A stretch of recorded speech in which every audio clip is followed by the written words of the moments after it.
How do you define Asia? The largest continent with diverse cultures and civilizations, a combination of ancient and modern. Asia is the East in Western stereotypes and is misunderstood in many ways. What exactly are Asian values? Inclusive, balanced, diligent, and family-oriented. Asian values celebrate the community over individualism, and harmony is embedded in our blood. In what ways is Asia diversified? Distinct languages, cultures, religions, and lifestyles. Asia is a geographically expansive and populous region characterized by fascinating social and cultural variation. How will the rise of Asia reshape the global economic order? Brings new growth patterns to the world, which expand the global economy. Where are women positioned in Asian community? Women's rights and positions are changing in Asian society today, portraying a more confident image for the world and for the future. Join us in dialogue of Asian civilizations.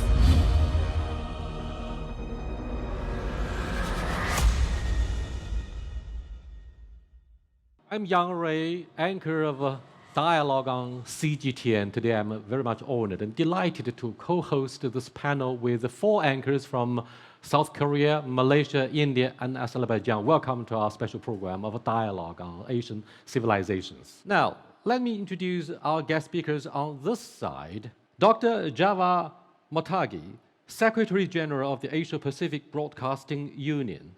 Professor Wang Hui from the Department of Literature and History in the School of Humanities at Tsinghua University. Pavan Dugal, founder and chairman of the International Commission on Cybersecurity Law. Kyu Ken Harrit, Cambodia's information minister. Dr. Lee Gung, professor at Seoul National University. Sam Barnettın, chief executive officer of the Middle East Broadcast Corporation. And Zhang Zhixin, Counselor of the Department of Asian Affairs, Ministry of Foreign Affairs of China. First, let me hand over the discussion to Jennifer Moon from Ari랑TV and Termina Kausuji from Bernama, Malaysian National News. They will lead the first session's discussion on diversity of Asian civilizations. Jennifer? I thank you, Yang Rui, for the fabulous intro, and thank you, CGTN, for inviting us. Ari랑TV is delighted to be co-hosting this event, the first televised debate on the dialogue of Asian civilizations. I'm Jennifer Moon. Absolutely. I'm Termina Kausuji, representing Bernama, which is Malaysia's national news agency, and we are delighted in partnership to be here co-hosting this essential dialogue that gets the ball rolling on Asian civilizations. Right. We asked what you, our viewers, interest the most on this particular topic on social media, and topping the list was diversity of civilizations, and hence the topic of our starting discussion. That's right.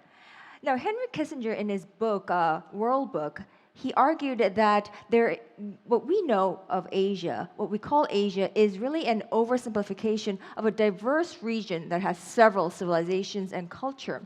Having said that, do Asians hold particular attitudes and beliefs that are really distinct from non-Asians? Do you think we can identify these as Asian values that are coherent among different civilizations in Asia? I'd like to address to Dr. Javad Motagi, please. Well, we believe that this is a fact. The region is diverse in all its aspects, in religion, in culture, in population, politics, governing system, etc. But we believe that diversity is not a threat. Diversity is an opportunity for us to enrich societies. And we believe in this particular point, the task for us as broadcasters, as media professionals, is to try to change the challenges to opportunity if diversity creates challenges naturally. But do we still have shared cultural values that somehow are a commonality that unite us, despite the fact that we are from such various regions? I think that there are some common point of Asian civilization is family, the supremacy of community over individual, the social stability, social order, and the respect to the community. And this, I think that this is basic for all Asian civilization. Right, I think, Tamina, you raised a very important point. In fact, South Korea's Kim Dae-jung argued in early 1990s that what we believe to be Asian, those Asian values, don't really exist actually. And given Asia's immense region and culture and religious and political diversity, in fact, he said these principles rooted in Asia, that values that place priority on people, human beings, freedom, these are values that are not only Asian but universal in values. So beyond that, now Asian values versus universal values, where do we stand today, Dr. Ligon? I think Asian values are the values of the pre-modern societies. All the civilizations are the civilizations of the pre-modern empires or pre-modern societies. Therefore, in the pre-modern agrarian society, we emphasize upon the values like family-oriented values, community-oriented values, or stability of a society. But civilizations and cultures' values should evolve in accordance with the evolution of the society in the direction of modern or even postmodern societies. Therefore, modern values such as transparency, accountability, human rights, freedom of speech, rule of law, institutions, these kinds of values should be included in the evolutionary process of our cultures and civilizations. Between individualistic freedoms that are styled, one would be able to argue, after the Western model, with Asia's collectivist nature. How do we bridge the gap? I think that these are following the developments. So first of all, in the whole region, not only in the whole Asia, but in single country, you have the diversities. Some urban people, more or less, the lifestyle is similar to other areas. But in the villages, in the countryside, maybe share some other kind of lifestyle. Still, the diversity here. I would like to go back to the early questions you mentioned, that the Henry Kissinger's idea of whether or not there's an oversimplification. The first of all, we need to think about where the starting point to observe Asia. But one means multiple at the same time. And Sun Yat-sen, the founder of the Republic of China, also made the statement of the Great Asianism. That kind of the arguments about the Asia or the one Asia as one, to some extent, was a response to that. At that time, was an ongoing process of the colonization and the very unequal structure of the whole world. So in that sense, when the people talk about the Asia, they talk about whether or not we can share something in the world, whether or not we can create a certain kind of the equal relations. So in that sense, the people, even we are diversified, we are so different, however, we do share some values. For example, we respect for the life, for example, each kind of the cultures. And we respect the developments and its relation to the ecological protection, for example. And so from that point of view, we need to have a reflection on the developmentalism, even on this globalization. So in that sense, we did share some values here, but whether or not we call it as an Asian value, but really rooted in our everyday life here and there. If I may, can I jump in here? Right, sure. I think I share Professor Wang Hui's point of view. For this question, I think there's two parts. One is diversity. I think all of us agree with the diversity in Asia. But on the other hand, there's something in common. I think the sense of Asia increasingly emerged after the Second World War, and when the Asian countries take the destiny by their own hand.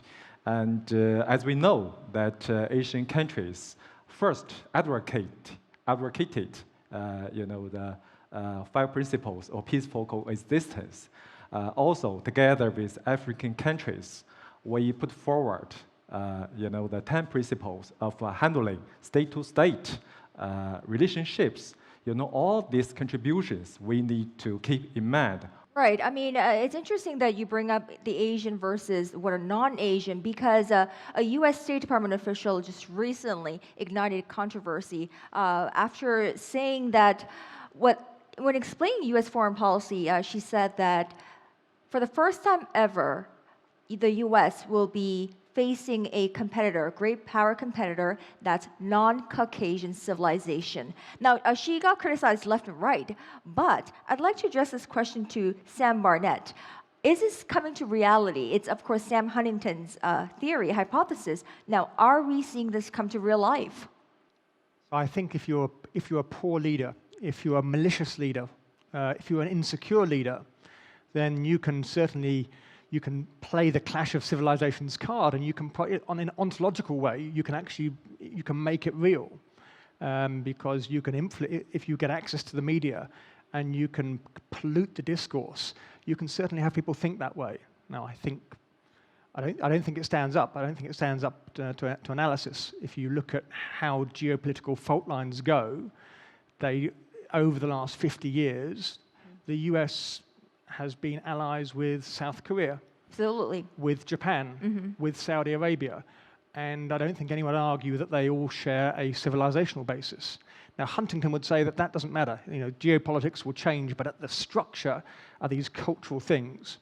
As I listened to my colleagues making the arguments and saying that Asian values are about family and community and respect, I thought that kind of described most of the Europeans that I know as well. So I think when you reduce it to these basics, I think all of this loses power. Right. If you want to analyze what's going on in the world, unemployment, climate change, alienation of rural societies. You have it in China, they have it in the US, and that's what's driving insecurity. I think the civilization thing is a misnomer, and it's a tool that insecure leaders are using for their own advantage. Right, so moving in from there, how can we reconcile also the fact that we have diverse minorities, even in ethnic groups? I think one of the biggest strengths of Asia has been its diversity. And once we recognize that, not as a weakness, but as a strength, you quickly start seeing the canvas in a different light altogether. The fact remains is that this region has been the most resilient in terms of its response. Yes, different areas, different ethnic groups, different approaches, but by and large, the resilience has been one common factor. And as I now see the advances and the response of Asian nations towards the internet bandwagon, I'm more than happy to say that this particular resilience is showing off in very remarkable colors. For example, countries are increasingly realizing that internet is going to be their biggest driver. Over a short period of time, the entire world's concentration and attention has come on to Asia. Why? Because Asia is the world's biggest e-commerce market. It's the biggest trust area that anywhere in the world, any company would want to dream to be there. So I think we as Asians do not need to be ashamed of our ethnic diversity. We are rather very confident about it as one of the major building blocks on the basis of which further progress can take place. But mind you, we cannot have complacency set in. We cannot say, look, we were diverse, we are resilient, and therefore that's a guarantee for success. No, that's only a window of an opportunity for leapfrogging. And I think that opportunity is something that all the Asian nations need to collectively catch hold of, because this is the train that's come on the platform. It's not going to be there for a long period of time. Let's catch the train before it goes. I really appreciate the exchange of ideas across the table and the aisle. So let's move on. I would like to open up the floor to our moderators, my colleagues from India and Azerbaijan, to take the debate forward to issues like civilization and the individual economic developments in Asia. Thanks, Ray, for that. No conversation around Asia is complete till you have India in it. And here I am, representing the world's largest democracy. I'm Gauri Dwivedi from NewsX. Yes, of course, we've spoken about civilization, we've spoken about Asian values.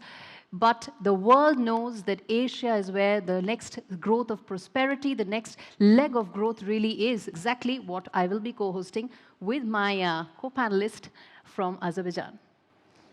I am Vafa Gulieva from Azerbaijan State News Agency, AZERTAC, and co-hosting this second segment on civilization and economic development in Asia, featuring Azerbaijan and India. Let's talk first about the kind of prosperity, all of it essentially is in Asia. And obviously that is impacting, Professor Wang, the kind of geopolitical situation and the geopolitical dynamics between Asia and the West. Now it's a really great change in the last at least 200 or 300 years, because this region, again, after the 18th century, became so important, and economically speaking, and other impact. So the crucial issue, I think, in this region, most complicated issue is that when we talk about the end of the Cold War, but the old tensions, old negative legacy from World War II and the Cold War, to some extent still existed here. We see the Korean Peninsula, and we see what happened in Taiwan Strait. We see a lot of the Pakistan, India, and those were the older legacies. I think there's the first of all, we need to find the way to find a solution to the region for certain kind of the form, to develop a certain kind of form of the regional integration in order to have a real reconciliations for these regions. This is the first, which means that's why we really need to promote the solidarity in these regions. I think this is the first. Second, I think compared to the other developments, different the phases, like the rise of Europe or the rise of America. This region, I would like to cite a historian, Giovanni Arrighi, who was an Italian historian. He said that look at the economic developments in Asia, especially focused on China and Japan at that time. He said that never happened in the history that economically developed so fast, but militarily relatively weak. So in that sense, those powers, economic powers, search for more equal relations, which more benefited to each other, not for the direct dominance for others. You look at the early the centuries, what happened before.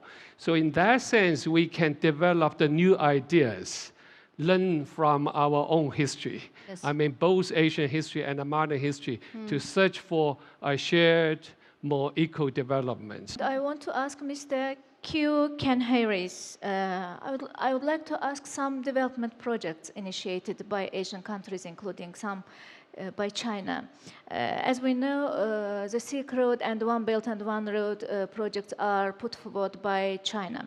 What's the expectation on further deepening cooperation on the Belt and Road and building what's called a community of shared future for mankind?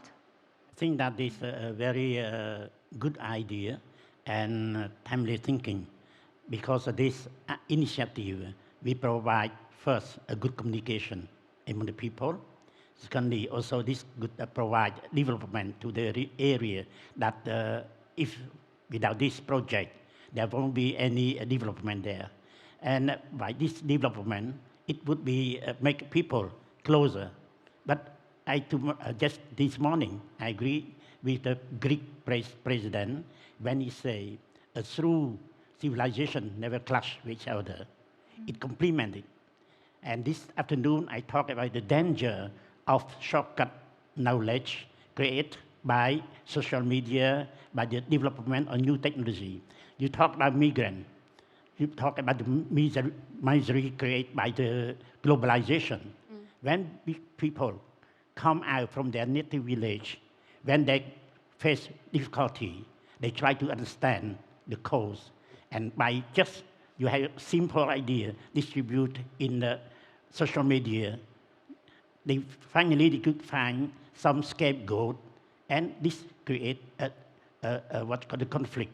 And you have the shift also between the generation, between us, that we can understand well about civilization, and you have the young one who just, they don't finish their school, their knowledge, and just by learning something simple from the social media, from all this technology, they thought that this is true.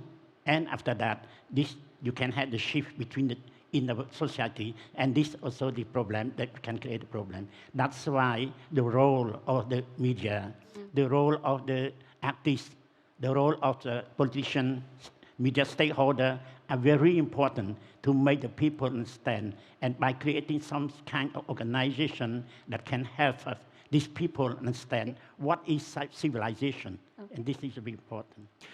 In Asia, most of the countries are regarded as developing countries, and therefore, if women here in this region could enjoy equal access to education, jobs, would somehow decide the future of this community that we share in Asia. What do you think the hope lies in shaping a bright future for women in this region, Asia? In our country, women don't lack any opportunity to take major positions in the society. They are, along with being mothers and wives, they are deputy ministers, committee chairs. Even our first vice president is a woman. You know, our deputy parliament speaker is a woman, and they make their contributions to global peace and stability in the world. I think so. What about the women of childbearing age? Could they be protected very well in your country, ROK, a democracy?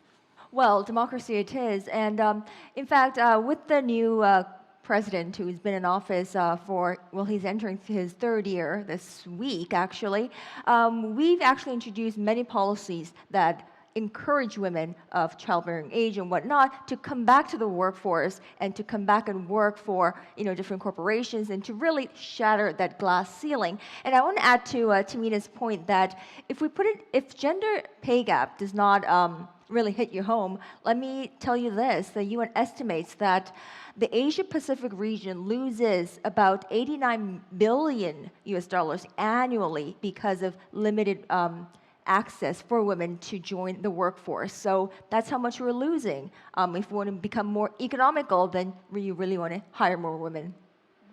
That's right. Now it's your time to ask questions for this side to address your concerns on women. Good point. Male voices might say a lot more. We know that Confucianism values and beliefs are the fundamental basics of our culture and civilization. Now, do you believe that the Confucianism values are what's to blame for the specific gender roles that we're forced upon almost in the society? I want Dr. Javad. See, I want to point out what Sam said. See, the fact is in many countries in Asia, in Africa, we see discrimination against women. We see women do not have job compared to the education that they have. We see in some countries, because of culture, because of religion, I don't know why, even they don't have an identification certificate for women, or some of them are named by the father. So the key is to empower women. The key is, of course, rules, regulations, but education.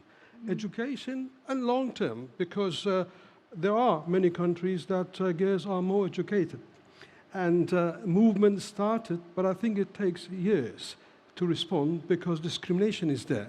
And media again comes in, and media is a force to give power, to give voice to women. I'd like to ask Professor Wang, empowerment, what are some other ways to empower that, encourage women to get out there, to get into the workforce, to get the society to recognize that we need women's participation? I think that if you take China as a case, it's some difference, I think. Because on the one hand, you mentioned that the Confucianism, tradition, family value, and so on and so forth. There was a debate whether or not the Confucianism was biased against the woman and so on and so forth. But this year is the 100 years anniversary of May 4th. We just celebrate that. After that, the equality between man and woman, especially the gender issue was raised at that time very radically. After that, in the long Chinese Revolution, I think that one of the great achievements of the Chinese Revolution was the liberation of women in our society. We call in the that May the sense. 4th movement. We celebrate the 100th anniversary, the Chinese equivalent of Renaissance in China. Whether or not we can use that, the Renaissance... Enlightenment movement. Yeah, Enlightenment or the Renaissance or the cultural moments, but basically the huge change for our society.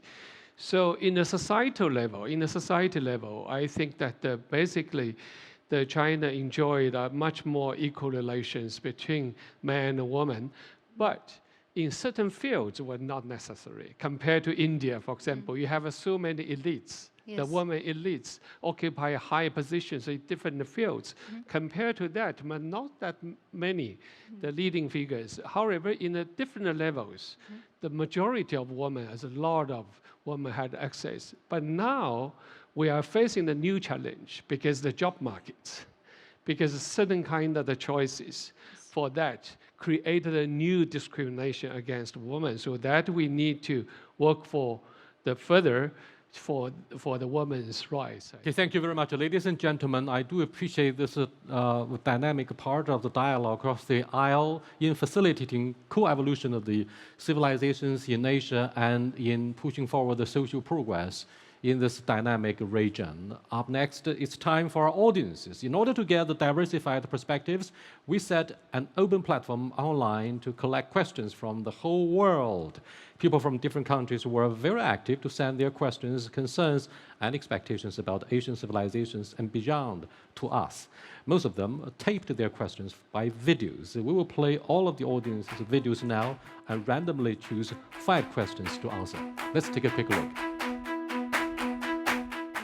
The ancient Silk Road success can be accredited to this very factor that we were all learning and growing together. Today, in the time of the nation state, it seems that we have imagined a fixed identity, however, and we are trying to protect it. We need to justify our premise and we need to be unique. So, are we really moving towards a time of relative conflict where we are at odds, different, defining ourselves uniquely, or is this selective amnesia? We really are just the way we always were. Should we revisit our current values and concepts of identity? Well, I think we have been always very unique and very diverse all the way from the beginning of the human history. But during the history of the unfolding of human history, there were periods where empires dominate and empires oppress this uniqueness and diversity, or the Cold War era. Because of the Cold War overlay, the structural overlay, the uniqueness was suppressed and diversity was suppressed.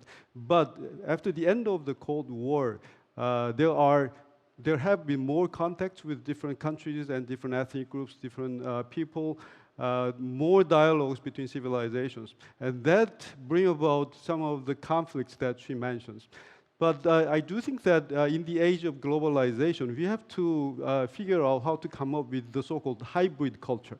For example, in Korea, we have a global stars like K-pop stars like BTS or Psy. If you listen to their music is very Western. It's a hybrid music and very popular among all the global audience. But at the same time, they sing in Korean and they are very, very polite. This is an Asian value and this is a hybrid culture. And if you can come up with this kind of hybrid culture, there are a lot of ways to communicate with others, while maintaining our identities. Hi, my name is Percy and I'm a fashion designer. When I'm looking for inspiration, I look for things as diverse as socioeconomic events or innovations. So my question for you is this: when I'm looking into your civilization, which socioeconomic events or innovations should I be inspired by? One of the things that they've done in the UAE, despite the fact that they are still making a lot of money from oil, is that they are rapidly moving to renewable energy. And if you drive out 20 minutes from the center of Dubai, you see vast swathes of the desert which have been converted into solar panels, Mohammed bin Rashid Solar Park. And they're bringing the cost of solar energy right down beneath that of many other energies. And I think when they get those economies of scale, which they're really pushing for in Dubai, this could be a game changer. I have always been intrigued by one question. Buddhism was originated in ancient India. It has great influence in China, East Asia, and the rest of the world. But it appears as though the influence of Buddhism has faded in India. What might be the main reasons for that? Thank you. Well, I think Buddhism was where civilization began to start realizing its wisdom. And Buddhism was the starting point of dissemination of this message of Lord Buddha across the world. Yes, over a period of time, this message has got to be more consolidated, strengthened in other jurisdictions. However, this is not to say that the message of Lord Buddha has faded away in Indian minds. It definitely has not. Today, Buddha's teachings are taught in Indian schools.